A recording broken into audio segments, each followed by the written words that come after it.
विवाद चल रहे हैं, क्या लगता है कि आरक्षण भारतीय जनता पार्टी की तरफ से कोई अनियमितता हुई है की तरफ से?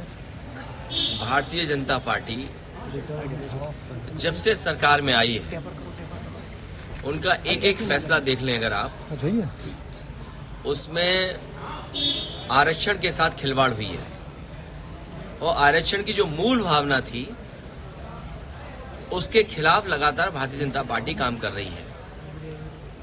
जब से दिल्ली और यूपी की सरकार में आए हैं, मैं यूं कहूं कि पीडीए परिवार के लोगों के साथ भेदभाव हो रहा है और भारतीय जनता पार्टी नहीं चाहती है कि जो समाज, जो बहुजन समाज, जो पीडीए परिवार, चाहे वो अल्पसंख्यक हों, आदिवासी हों, आदि आबादी हो, पिछड़े हों, दलित हों या अन्य जातियां जिनको आरक्षण से सम्मान का जीवन जीने का मौका मिलता था, उस आरक्षण के साथ लगातार सरकार खिलवाड़ कर रही है। जहां तक पिछले चुनाव में एक कदम बढ़कर के हम सभी लोगों ने मांग की कि जाति जनगणना हो और आबादी के हिसाब से हक और सम्मान मिले, यही हमारा संविधान कहता है और यही मूल भावना थी मंडल कमीशन की।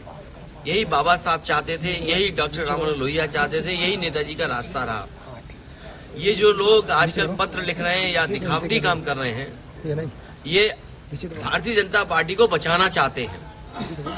भारतीय जनता पार्टी की ये रखवाली करना चाहते हैं क्योंकि उन्हें महसूस हो गया है कि इधर जागरूक जनता इनके खिलाफ मतदान कर रही है।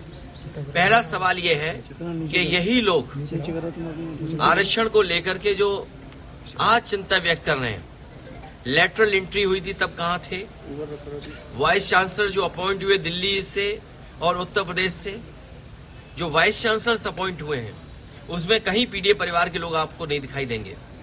दिल्ली की जो सेंट्रल यूनिवर्सिटीज हैं उसमें पीडीए परिवार के लोग कहीं नहीं दिखाई देंगे। जो दिल्ली की सबसे प्रेस्टिजियस यूनिवर्सिटी है जवाहरलाल नेहरू यूनिवर्सिटी, अगर हम उसके नौकरी के आंकड़े निकालें तो वहां पर पीडीए परिवार के आज तक, जब से यूनिवर्सिटी बनी है और आज तक 15% भी पीडीए परिवार नहीं है।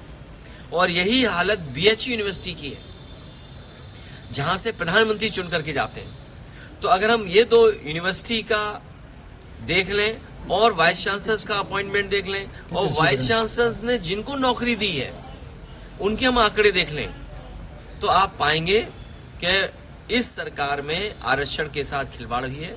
आरक्षण की मूल भावना से ये अलग हुए हैं, ये आरक्षण के पक्ष में नहीं है।